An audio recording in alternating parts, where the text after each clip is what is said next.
Hey guys, I'm here today to talk about my 2018 year of reading and my hopes for 2019 reading. So firstly, before I do any of that stuff, I just want to say that today is my 6-year booktube anniversary. It feels absolutely crazy. I always know that the anniversary is the 5th of January, but for some reason when I was working this out I thought it had only been 5 years, and I was shocked to see that it'd been 6. And I actually went back through my videos and sort of was looking at the backgrounds and where I'd lived and trying to figure out, you know, how it's been that many years. But it makes sense because I have lived here for nearly 5 years, so yeah. But anyway, 6 years is crazy. I just want to thank you all so much. If you've been with me from the start, then like amazing that you saw those first few videos which are just cringe and decided to stick around. Like, I'm so grateful.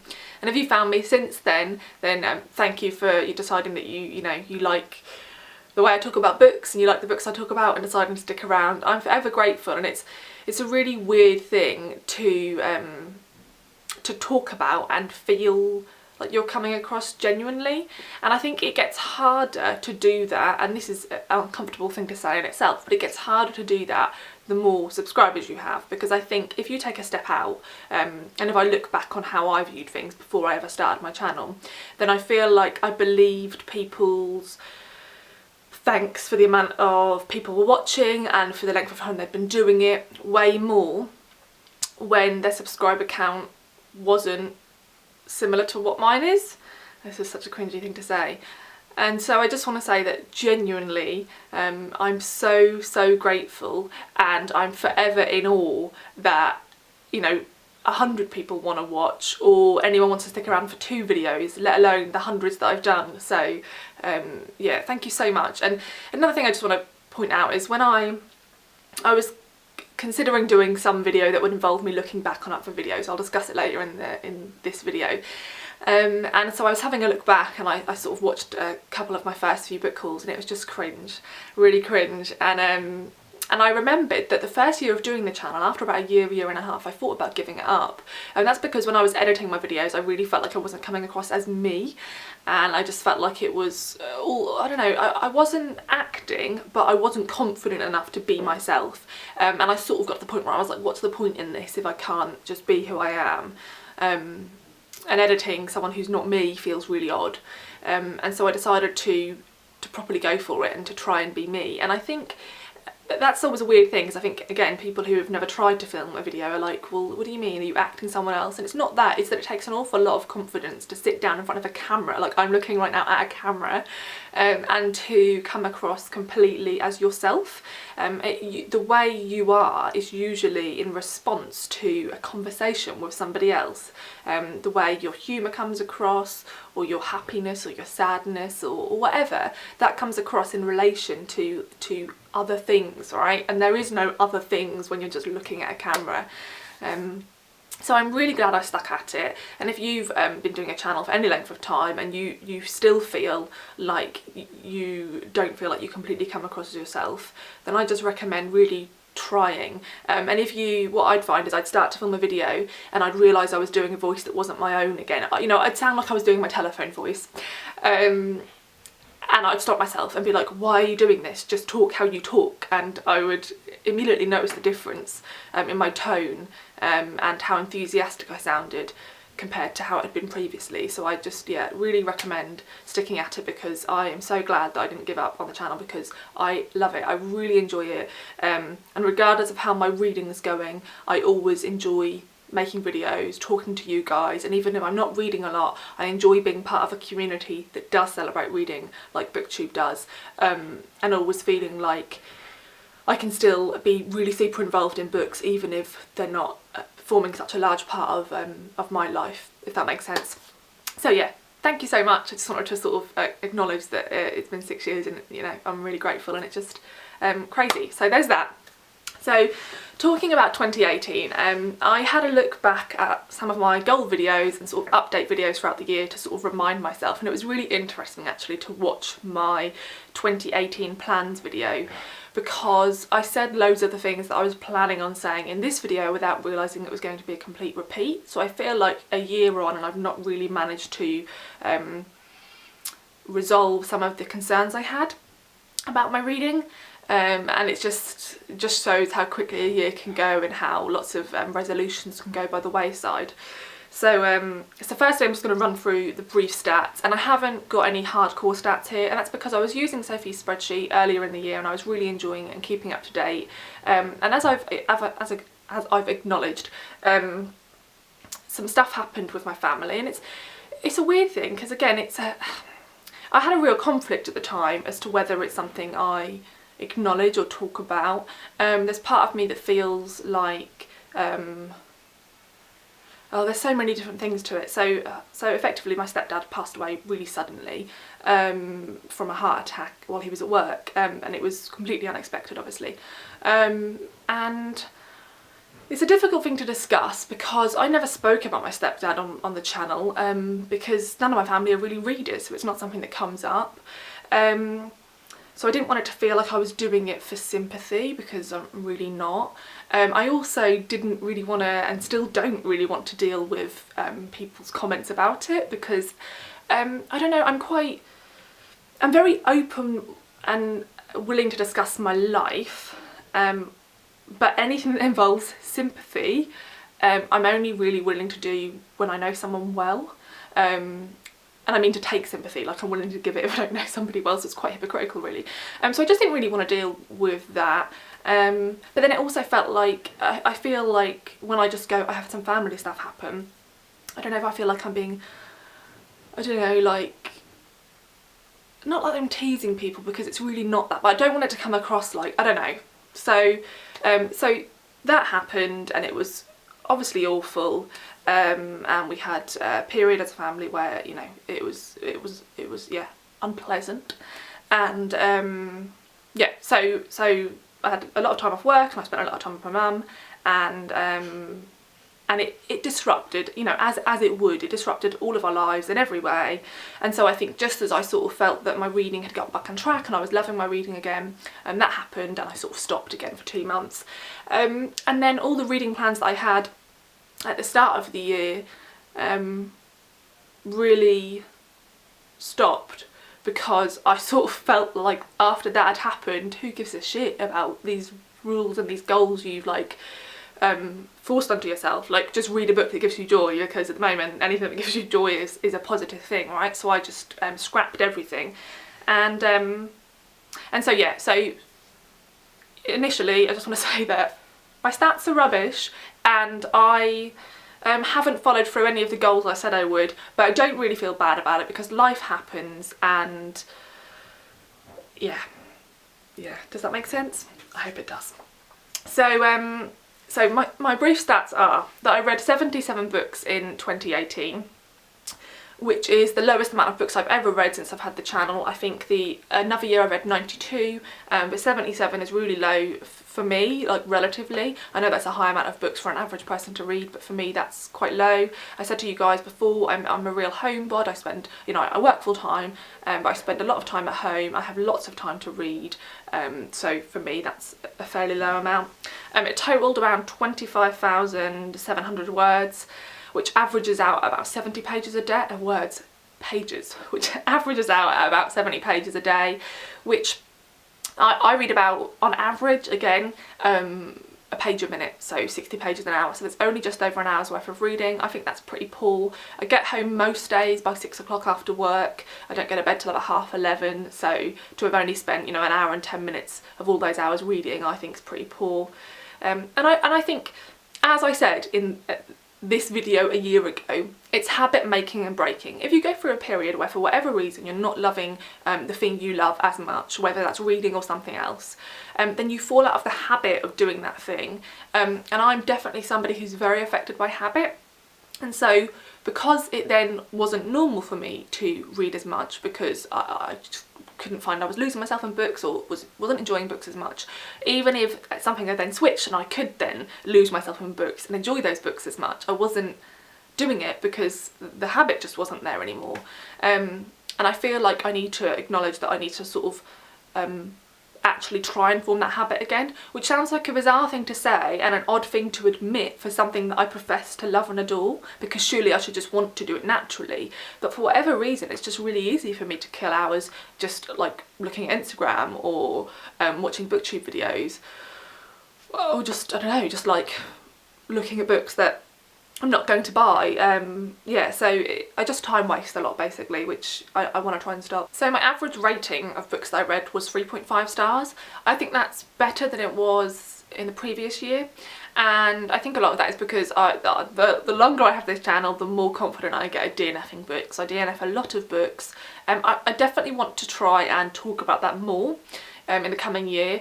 When I DNF books, I put them on a pile to donate, and then inevitably I do my monthly wrap up and I just forget to mention them. But I always find it really interesting hearing other people's reasons for DNFing, so I really want to try and you know, not put them on the donate pile until I've done my monthly wrap up to remind myself to talk about them, because then you guys can see, you know, the quantity of books I DNF or unhaul. I'm not really interested in doing separate videos on unhauling, but I think if I sort of pull that into my general monthly roundup, then I think that would be a good way for me to go. So hopefully, you know, if you're interested in that, I will be acknowledging that a bit more in the coming year. So I feel like overall my reading went well in terms of quality, if not quantity, and I say that because I had some excellent favourite reads, and there was lots of books that I felt were like honourable mentions that were very nearly there, but I just decided to be really like hardcore about the books I included in my favourites, and so those ones didn't make it. But there was a lot of books that I still really enjoyed and would happily reread, you know, in a heartbeat. So I think it went pretty well and it was a pretty successful year, and I actually think that I had a better reading year in terms of quality than I did in 2017. So I'm fine with that. So my big goals for 2018 were all to do with reducing my TBR. That's the amount of books I own that are unread on my bookshelves. So at the start of 2018, that was at 208 books. And my plan was to reduce that by 9 books every month, so that I ended up with 100 unread books at the end of the year. And so then in this year I could work to reducing that even further, because I feel like around 50 books would be my happy amount. So it just went out the window. Like I wasn't successful at all. Another big thing I wanted to focus on was reading older books on my shelves, as in not publication date wise, but books I'd owned for longer, because I realised I really focused on new to me books, and I haven't really achieved that either. So so my TBR is currently around 220 books, so it's actually increased by about 12, and of the 77 books I read in 2018, only 13 of those were books that I'd owned prior to the start of 2018, and the rest of them were either a few rereads like Harry Potter, or all new to me books. So that's definitely something I'm still really rubbish at, and it's always a sad thing to reflect on at the start of a new year. And I say that because at the start of a new year I usually have a Christmas book haul, and I'm really excited about all those books. Like, I feel so excited about all those books right now, and it's sad to think that my Christmas book haul is around, I think, 20 to 25 books, and if I only read 13 books in the coming year from my 2018 TBR, that wouldn't even include all those, let alone all the others I've hauled. So it really frustrates me that that happens. So something I don't have, I don't have set yearly goals, because I just completely acknowledge that they don't work for me, because this 2018 has been a massive wake-up call for me in terms of that shit happens. You do not know where your life is going to be in a year's time. I had no idea. Yeah, loads of things that have happened in 2018. I just had no idea they were going to happen, and therefore I feel like for me it doesn't work to have a yearly goal, because I lose track of it. You know, I'm excited about it for the first 3 months of the year, and 3 months go by and I'm like, whatever, just like forget about it, and turn around in sort of November and think, shit, I've completely failed, oh well, it's too late now. So what I've instead decided to do, and I've seen a few people do this in previous years and thought it looked like a really good idea, is to set myself quarterly goals. So every quarter I'm going to do a video talking about what my reading goals are for the next 3 months, and I think for me that's a much better period for 2 reasons. One, it's easier for me to track, because in 3 months it will be still at the forefront of my mind, and it will be easy for me to go, oh, I've achieved it or not achieved, and it will then affect my goals for the next 3 months. And also I'll still be excited about those goals in those 3 months, because I found my excitement lasts around 3 or 4 months. So by limiting it to that period, I'll still be like wanting to achieve it, rather than just being like, oh well, like I failed, let's forget about it. So that is my plan. So every quarter there will be a plans video, and then like update on what has happened in the last 3 months, and perhaps how they'll affect the plans for the next 3 months. So overall, like just as an outset here, and these are just like general thoughts rather than structured goals, I 100% want to, I'm more bothered by reading the books I currently own than I am by an actual number of reducing my TBR. So if I had an option between achieving your goal of only owning 100 unread books, or managing to read, you know, 70 of the books you currently own, then I'd go for that one, even though that meant I didn't hit the 100, because I'd rather actually feel like I've achieved some movement on my how my bookshelves look. You know, right now I look at my bookshelves and there's so little change to how they looked a year ago, other than the fact that there's a few books missing that have been replaced by a few more new books. But yeah, there's not much difference really, and I don't want that to be the case. You know, I feel like within a year my bookshelf should change. It should look different, because there should be a lot of books that have gone because I've read them. So that's going to be my biggest focus, reading the books I actually own. And my other big focus is going to be in terms of the types of books I read. I used to really love reading short story collections, and I used to really love reading fabulous fiction. Both of those things have fallen by the wayside in the last couple of years, and I've really felt the loss of it. So I really want to try and give myself some goals to get back into those. And also, whenever I read non-fiction, I love it, but for whatever reason I don't naturally reach for it. And recently I've really found that I adore memoirs, and so I really want to try and hone in on, because I feel like I could love non-fiction just as much as fiction, and I just don't naturally reach for it. And right now I have a to buy list of fiction and non-fiction, and I'm way more excited about the non-fiction list. Like if someone said, right, we can buy you all those books right now, I'd be like, please, they're non-fiction. Like I wouldn't even have to consider it. So I think that really shows something. So in general, that is what my aims are, to have more variety in my reading, and also to have to read more of the books I currently own. But as I said, I'll be doing quarterly videos that actually give me sort of mini structured targets for those quarters, as to how to reach those overall aims. So yeah, I hope that makes sense. Yeah, one thing I was going to say, I think I mentioned earlier in the video when I said I was watching my old hauls, I was considering doing something like what Books and Lala did, which I think is amazing, and I've seen lots of other people do since, and I love these videos where people look back at their old book hauls and look at the ones they haven't read and then get themselves to read them by a certain date. And I got really excited about it and was writing all the books down, and then I realised if I actually had a set TBR I'd be really pissed off about it and would never do it. So I think I am a lover of lists, but not following a TBR, so my actual aims probably won't be super like strictly TBR focused, and they'll be more like overall goals. So yeah, that is my sort of random mishmash of thoughts about the past year of reading and the coming year of reading. I'd love to know your thoughts down below, how you think your reading year went. I'd love to know anyone who has felt that they've sort of fallen away from reading a bit, and how they try to form a habit again, even if it's not a reading habit, just any habits you feel like you've been trying to form that are like time-based, you know, like committing to something every day, and how you've got yourself to do that. And yeah, just love to know all your thoughts down below. Anything that you're hoping to read more of in the coming year, yeah, let me know down below, because I'm always interested to hear what other people's sort of reading plans are for the year. Thanks for watching, and as I said, thank you for watching my videos and sticking around. I really, really appreciate it, and I'll see you in the next one. Bye!